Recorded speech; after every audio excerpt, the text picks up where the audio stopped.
Dalam Bapa dan Putra dan Roh Kudus. Amin. Allah Bapa di surga, kami Kau ajak untuk menjadi terang, jadi garam bagi orang-orang di sekitar kami. Dan bila garam itu tidak dipakai, maka akan tidak berguna. Mari kita temukan garam-garam yang kita bagikan, yang kita sebarkan, yang kita taburkan kepada kebaikan di sekitar kita. Terpujilah nama-Mu kini dan sepanjang masa. Amin. Para saudaraku terkasih dalam Kristus, bacaan pertama dari Putra Sirah berbicara tentang kebijaksanaan. Nah, salah satu bentuk kebijaksanaan adalah untuk tidak menunda-nunda bertobat. Sekali lagi, saatnya bertobat adalah saat yang penting di zaman ini. Saatnya di mana kita mengubah hati, mindset, pikiran dari yang negatif kepada yang positif.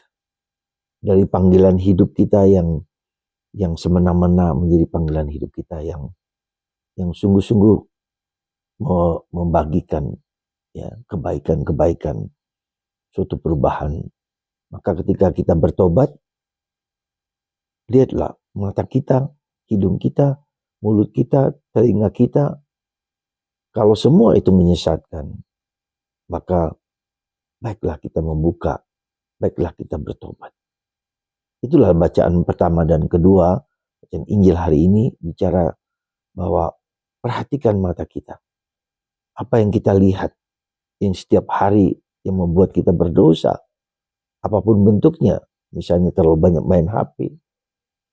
Di telinga kita mendengar, apakah kita mendengar dengan baik, ya, dan pendengaran, dan kemudian mulut kita, hati kita, tangan kita, apakah itu semua berguna dan memberikan bantuan pada orang lain?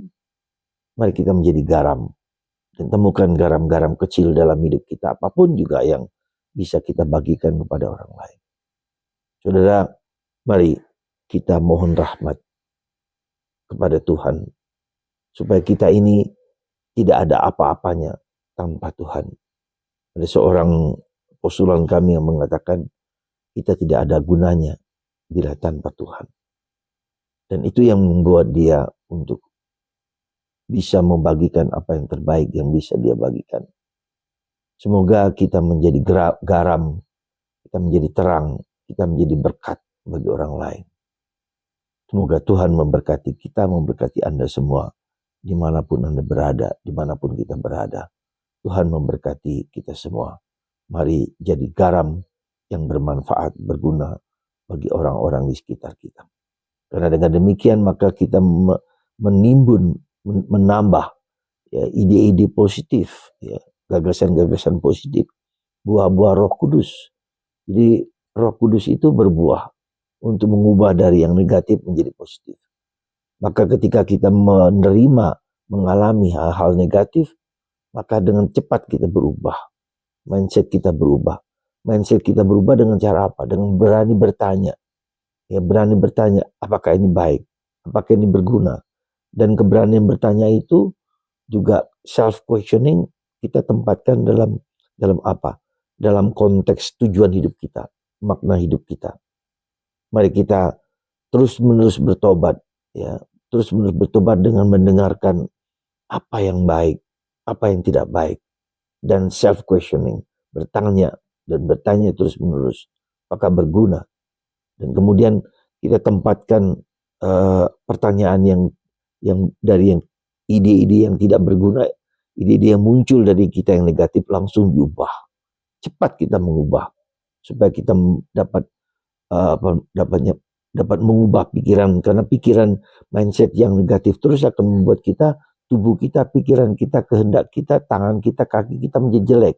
Jadi ubahlah mindset itu terus menjadi positif. Semoga Anda semua dan kita semua berani mengubah pikiran-pikiran yang negatif itu menjadi positif, dan disitulah kita gunakan kaki, tangan, badan menjadi berkat bagi orang lain. Dari ide yang negatif menjadi positif. Tempatkan itu dalam konteks makna dan tujuan hidup. Semoga Tuhan memberkati Anda dan kita semua untuk berpikiran positif di atas segala sesuatu. Tuhan berkati Anda, Bapa, Putra, dan Roh Kudus. Amin.